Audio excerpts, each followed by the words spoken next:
नमस्कार दोस्तों, स्वागत है आपका एजे नेक्सा में। जरा एक बात गौर से समझिएगा, आपके देश में सबसे मजबूत सहयोगी दलों में से एक हैं। आपकी पार्टी के 16 सांसदों के सहारे केंद्र में सरकार चल रही है। आप कई महीने पहले प्रधानमंत्री और गृह मंत्री दोनों को साफ शब्दों में बता चुके हैं कि छात्रों के मामले में सख्ती नहीं बल्कि संवेदनशीलता से चाहिए। ये कोई घूमने फिरने वाले बच्चे नहीं हैं, ये देश के युवाओं का गुस्सा है। इनसे प्यार से बात कीजिए, इनकी बात सुनिए, क्योंकि जब छात्र सड़क पर उतरते हैं तो सरकार की कुर्सियां तक हिल जाती हैं भाई साहब। लेकिन आपकी बात सुनी नहीं गई। जंतर मंतर पर लाठियां भी चली, आंसू गैस के गोले भी छोड़े गए, छात्रों के साथ गलत व्यवहार के आरोप लगे। और अब जब आपकी बात कहीं सही साबित होती दिखाई दे रही है, शिक्षा मंत्री धर्मेंद्र प्रधान का इस्तीफा देना पड़ चुका है। अब सवाल दोस्तों गृह मंत्री अमित शाह पर उठ रहे हैं, तो आखिर चंद्रबाबू नायडू क्या करेंगे? यही सवाल इस समय सबसे ज्यादा चर्चा में है। 18 अगस्त की सुबह दिल्ली में जो संदेश गया, उसने बीजेपी के बड़े नेताओं की चिंता बढ़ा दी है। देर रात तक बैठक भी हुई, कौन कौन इसमें शामिल था और क्या बात हुई, इसकी पूरी जानकारी सामने अभी नहीं आई है। लेकिन जो संकेत मिल रहे हैं उनसे लग रहा है कि अब नायडू की बात को नजरअंदाज करना आसान नहीं होगा। दोस्तों पहले पूरा मामला समझ लेते हैं। 20 जुलाई का दिन था, संसद चलो मार्च था। हजारों छात्र जंतर मंतर पर जमा हुए थे। छात्रों की कई मांगे थी, नीट से जुड़े सवाल, यूजीसी नीट में देरी, बेरोजगारी और शिक्षा मंत्रालय की लापरवाही जैसे मुद्दों को लेकर छात्र प्रदर्शन कर रहे थे। सोनम वांगचुक भी कई दिनों से अनशन पर बैठे थे। उन्हें 18 जुलाई को जबरदस्ती सदर अस्पताल ले जाया गया था, लेकिन इसके बाद भी उनका अनशन जारी रहा। 20 जुलाई को जब छात्रों ने संसद की तरफ बढ़ना शुरू किया तो पुलिस ने उन्हें रोकने की भरपूर कोशिश की। यहाँ तक लाठी चार्ज भी हुआ, आंसू गैस के गोले भी छोड़े गए, पैलेट गन चलाने के भी आरोप लगे और छात्रों के साथ बहुत गलत व्यवहार किए जाने की बातें भी सामने आई। 21 जुलाई को विपक्षी सांसदों ने प्रधानमंत्री आवास के बाहर प्रदर्शन किया। धर्मेंद्र प्रधान, अमित शाह और प्रधानमंत्री तक इस्तीफे की मांग उठी। शुरुआत में बीजेपी को लगा कि यह प्रदर्शन 2 और 3 दिन ही सिर्फ चलेगा, छात्र वापस चले जाएंगे, लेकिन ऐसा नहीं हुआ। सोशल मीडिया ने पूरा माहौल ही बदल कर रख दिया। हर वीडियो और हर तस्वीर लोगों तक पहुंचने लगी। जो बात टीवी पर नहीं दिखाई जा रही थी वह सोशल मीडिया पर तेजी से फैलने लगी और फिर 30 जुलाई को शिक्षा मंत्री धर्मेंद्र प्रधान को इस्तीफा देना ही पड़ा। पहले लोग कह रहे थे कि इस देश में मंत्री इस्तीफा कहाँ देते हैं, लेकिन जब इस्तीफा हुआ भाई साहब तो सबकी नज़र इस पूरे मामले पर और ज़्यादा टिक गई। इसके बाद सवाल उठने लगा कि अमित शाह को भी जवाब देना चाहिए। अगर पैलेट गन चलाने का आदेश उनके विभाग से जुड़ा है तो सवाल उनसे पूछा जाना चाहिए, और अगर उन्हें इसकी जानकारी नहीं थी तब भी सवाल उठता है कि गृह मंत्रालय में आखिर क्या हो रहा था। इसी बीच एक और नाम लगातार सामने आ रहा है, चंद्रबाबू नायडू। नायडू राजनीति के पुराने और अनुभवी नेता हैं। उन्होंने कई सरकारें बनते और गिरते देखा है। बताया जा रहा है कि उन्होंने पहले ही सरकार को समझाया था कि जंतर मंतर पर बैठे छात्र किसी राजनीतिक दल के सहारे नहीं आए हैं। ये युवाओं का असली गुस्सा है। इनसे बात कीजिए, इनकी समस्याएं सुनिए, इनके सवालों का जवाब दीजिए। नायडू ने यह भी याद दिलाया कि देश के इतिहास में कई बड़े छात्र आंदोलन हुए जिन्होंने राजनीति की दिशा बदल दी। अब जब छात्र बड़ी संख्या में सड़क पर उतर चुके हैं तो सत्ता की कुर्सियां भी हिल चुकी हैं, लेकिन शायद सरकार ने इन बातों को उस गंभीरता से नहीं लिया और अब हालात सामने हैं। अब नायडू खुद मुश्किल में है, लेकिन दोस्तों कहानी यही खत्म नहीं होती। चंद्रबाबू नायडू खुद भी आंध्र प्रदेश में मुश्किल सवालों का सामना कर रहे हैं। आंध्र प्रदेश में डीएससी यानी जिला स्तर पर होने वाली शिक्षकों की भर्ती को लेकर गड़बड़ी के आरोप सामने आए। हजारों बेरोजगार युवा सवाल उठा रहे हैं। वाईएसआर कांग्रेस के जगन मोहन रेड्डी लगातार नायडू सरकार पर हमला कर रहे हैं।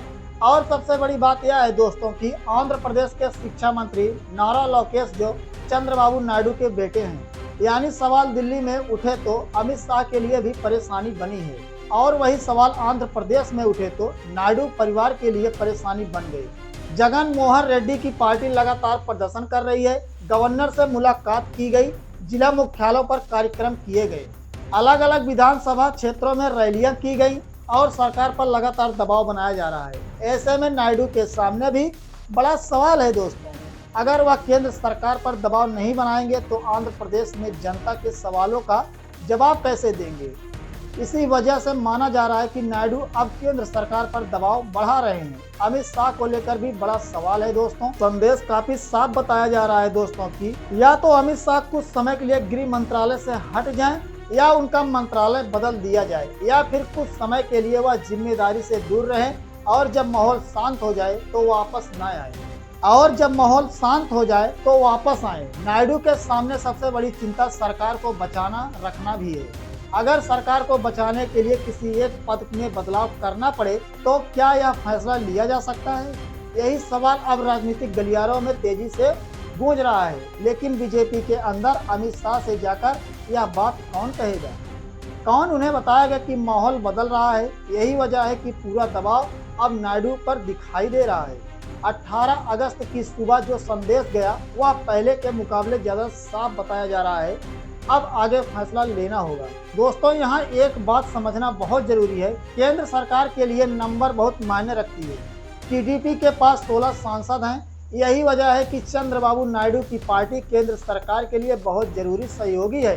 दूसरी तरफ कुछ सांसदों के एनडीए में आने से बीजेपी को लगा था कि सरकार को एक और मजबूत सहारा मिल जाएगा, लेकिन अब अगर उन सांसदों में से कुछ अलग रुख अपनाते हैं तो सरकार के नंबरों के हिसाब से बदल सकता है। अगर ये सांसद वापस अपने पुराने दल की ओर जाते हैं तो बाकी सांसदों पर भी दल बदल कानून का सवाल उठ सकता है। यानी जो दूसरा सहारा मजबूत दिखाई दे रहा था वह उतना मजबूत नहीं भी हो सकता है।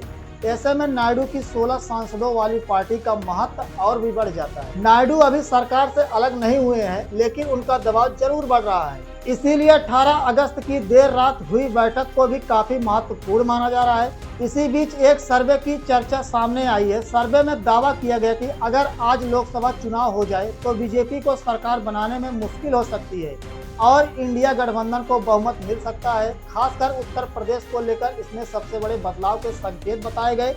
मोदी और राहुल गांधी को लेकर लोकप्रियता के बीच का अंतर भी कम होने की बात कही गई।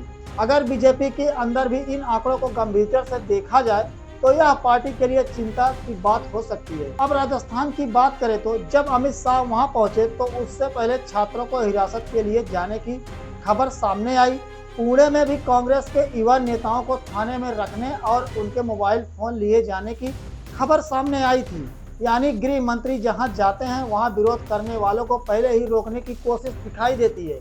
सवाल यह है कि क्या यह मजबूत नेता की पहचान है या फिर विरोध से डरने की तस्वीर। अब सबसे बड़ा बदलाव सोशल मीडिया ने किया। सरकारें सोचती थी कि टीवी और बड़े अखबारों के जरिए लोगों तक अपनी बात पहुंचाई जा सकती है, लेकिन अब हर व्यक्ति के हाथ में मोबाइल है, हर मोबाइल में कैमरा है और कैमरा एक छोटा मीडिया चैनल बन चुका है। किसी घटना का वीडियो कुछ ही सेकंड में देश के एक कोने से दूसरे कोने तक पहुंच जाता है। यही वजह है दोस्तों कि आज किसी घटना को छिपाना पहले जितना आसान नहीं है। एक वीडियो वायरल होता है और कुछ ही समय में लाखों लोग उसे देख लेते हैं। यही सोशल मीडिया की सबसे बड़ी ताकत है। और अब बीजेपी के अंदर से भी कभी कभी असहमति की आवाज़ें सुनाई देने लगी। पार्टी के पुराने वरिष्ठ नेताओं की टिप्पणियों पर भी चर्चा होने लगी। एक समय था जब बीजेपी में मोदी और शाह की जोड़ी का फैसला ही अंतिम माना जाता था, लेकिन आज पार्टी के अंदर कई नेता अपनी बात खुलकर कहने की कोशिश कर रहे हैं। कितने सांसद और विधायक अंदर से नाराज हैं या कोई नहीं जानता। कितने लोग पार्टी की नीतियों से परेशान हैं यह अभी साफ नहीं है। लेकिन अगर कभी पार्टी के अंदर नाराजगी खुलकर सामने आई गई तो स्थिति तेजी से बदल सकती है। मानसून सत्र में अमित शाह की संसद में मौजूदगी को लेकर भी विपक्ष ने सवाल उठाए। आखिरी दिन कुछ समय के लिए संसद में आना और फिर चले जाना, इस पर भी सवाल किए गए। सवाल यह है कि अगर किसी मंत्री पर इतने गंभीर सवाल उठा रहे हैं तो उन्हें संसद में आकर जवाब देना ही चाहिए। संसद देश का सबसे बड़ा मंच है, वहीं जनता के सवालों का जवाब देना सरकार की जिम्मेदारी है। यही लोकतंत्र की सबसे बड़ी बात है दोस्तों चंद्रबाबू नायडू का दबाव बीजेपी के लिए एक और कठिन स्थिति जरूर है, लेकिन शायद यही समय है जब सरकार को जनता की बात सुननी चाहिए।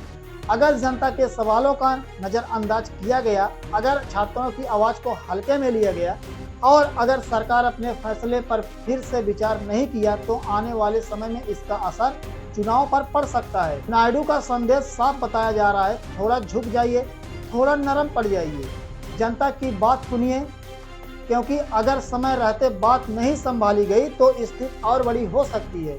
अब बीजेपी नायडू की बात मानती है नहीं, या आने वाले दिनों में साफ ही हो जाएगा। अगर अमित शाह का मंत्रालय बदल जाता है तो उन्हें कुछ समय के लिए इस जिम्मेदारी से हटाया जाता है तो इसे नायडू के दबाव की बड़ी जीत माना जाएगा। और अगर सब कुछ पहले जैसा ही चलता रहा दोस्तों, तो माना जाएगा कि बीजेपी ने अपने सबसे बड़े सहयोगी की बात को भी नजरअंदाज कर दिया। अब फैसला क्या होगा यह आने वाला समय ही बताएगा। मैं यहाँ कोई भविष्यवाणी नहीं कर रहा हूँ, मैं सिर्फ सामने आए सवालों और राजनीतिक स्थिति को आपके सामने रख रहा हूँ। फैसला जनता करेगी, दिशा भी जनता तय करेगी। लेकिन एक बात जरूर है दोस्तों कि आज अमित शाह को लेकर वही सवाल उठ रहे हैं जो कुछ समय पहले सोचे भी नहीं जा सकते थे। जिस नेता का नाम सुनकर कभी विपक्ष दबाव में आ जाता था, आज उनकी अपनी सहयोगी पार्टी के साथ मंत्रालय लेकर चर्चा हो रही है। यही राजनीति है, समय बदलता है, हालात बदलते हैं और सत्ता में बैठे लोगों को भी समय के साथ जनता की आवाज सुननी पड़ती है। अगर विनम्रता, जनता की बात सुनने की आदत और लोगों की परेशानी समझने की क्षमता बनी रहती है तो मुश्किल हालात भी संभले जा सकते हैं। लेकिन अगर जनता के सवालों को लगातार नजरअंदाज किया गया तो फिर चंद्रबाबू नायडू का दबाव कितना असर डालता है यह आने वाले समय में पता ही चल जाएगा।